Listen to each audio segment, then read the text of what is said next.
During the first 10 months of the year, the number of countries importing kimchi increased to 93, the highest to date, with outbound shipments reaching $130 million. 올해 1월에서 10월 우리나라 김치를 수입한 국가 수가 역대 최고치인 93개국까지 늘면서 김치 수출액이 1억 3천만 달러에 달하는 것으로 나타났습니다. Yeah. Very popular. Very popular. Yeah. 93 countries. That's quite a number there. Yeah, Definitely. exactly. Yeah. I mean, if we think of countries that typically enjoyed, kimchi, we would think of our neighboring countries Right. perhaps, but Right. this is way more than that, isn't it? It's way more. So it was the highest number to date, and it was from of course, the January-October period, and it was an increase from 87 countries tallied the previous year. And they say Japan, of course, our closest neighbor, is the largest importer, and it was followed by the U.S., the Netherlands, Britain, and Hong Kong. And I was surprised to hear of the Netherlands following the U.S. in importing kimchi. Wow. So Japan was number one, and then the next biggest importer was the US, and the Netherlands, Britain, and Hong Kong. Yeah. There's an increase of, is it about 6 more countries compared to last year? Yeah. So Wow. a lot more countries. And they say that, there's been an increase or a steady increase of imports in kimchi in other countries because of COVID, because a Right. lot of health conscious people, we started hearing, maybe Koreans didn't get COVID as much in the early stages of COVID because they eat a lot of garlic, because they eat fermented food. Maybe it's because of kimchi. And I think a lot of researchers did do some studies on that. So word started spreading around. So they say that a record level was set for imports or exports, I guess, in Korean terms, exports of kimchi back in 2021. But the level that was the record that was set in 2021, it surpassed that level this year.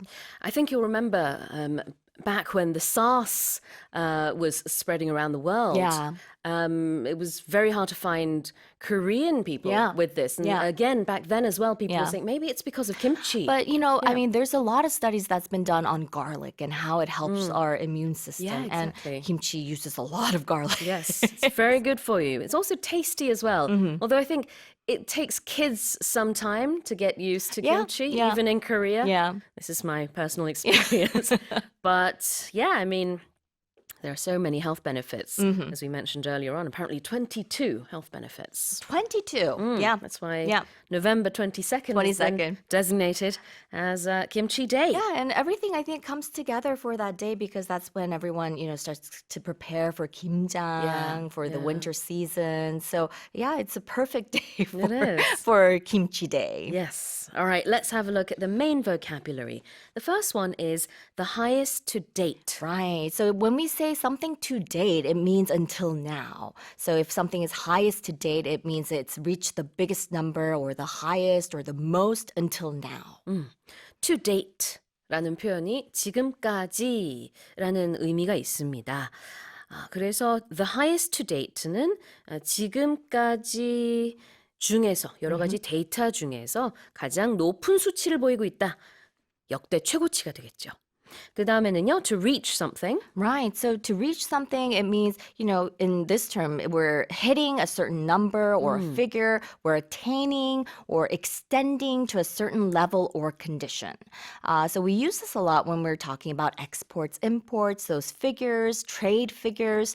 So my example sentence has to do with that as well. So I said exports hit a record high, reaching $13.5 billion this year. To reach actually means 어디 이렇게 손이 닿는 거를 말하죠. Right. 원래는. 예. 그렇지만 이제 숫자 얘기를 할 때는 여기에 다다르는 이라는 의미가 되겠습니다.